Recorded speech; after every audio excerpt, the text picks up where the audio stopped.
मराठा आरक्षणासाठी लढा देणारे मनोज जरांगे पाटील यांच्यावर रुग्णालयात उपचार सुरू आहे। दरम्यान रुग्णालयातून जरांगे यांनी इशारा दिलाय। रुग्णालयातून बाहेर पडताच पुढची रणनीती आखणार असून विधानसभेत 288 पाडायचे की 288 उमेदवार उभे करायचे ते समाजाला विचारून ठरवू असंही ते म्हणालेत। लोकसभा निवडणुकीसाठी शहागडला कार्यालय उघडणार आहे, तसंच वेळ आली तर मी समाजासाठी मरायलाही तयार आहे असं मनोज जरांगे म्हणाले। विधानसभेला खरं सांगतो मी पश्चातापी, हो एवढा पश्चातापी की मी आता इथून उठलो की मी बैठका सुरू करणार आहे। जाती धर्माचे प्रमुख लोकांची मी बैठका सुरू करणार, कारण मी आता शहागडला घरी जाणार आहे इथून सुट्टी झाल्याच्या नंतर।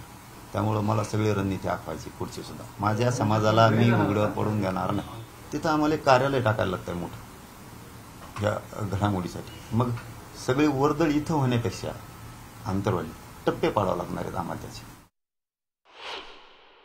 मराठा राहिलेच कोणत्या आरक्षणात ओबीसी यायला आता नोंदीत काही गेले, कशाला विरोध करता?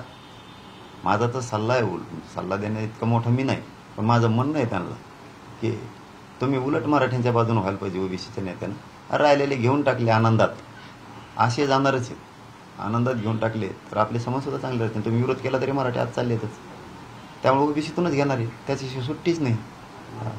सुट्टीच नाही नसता मराठा समाजाची बैठक घेऊन 1 महिन्याच्या नंतर आम्ही डिसिजन ठरवणार आहे 288 द्यायचे का 288 पाडायचे, का आपले द्यायचे। सगळ्या जाती धर्माची बैठक घेणार आहे मोठी।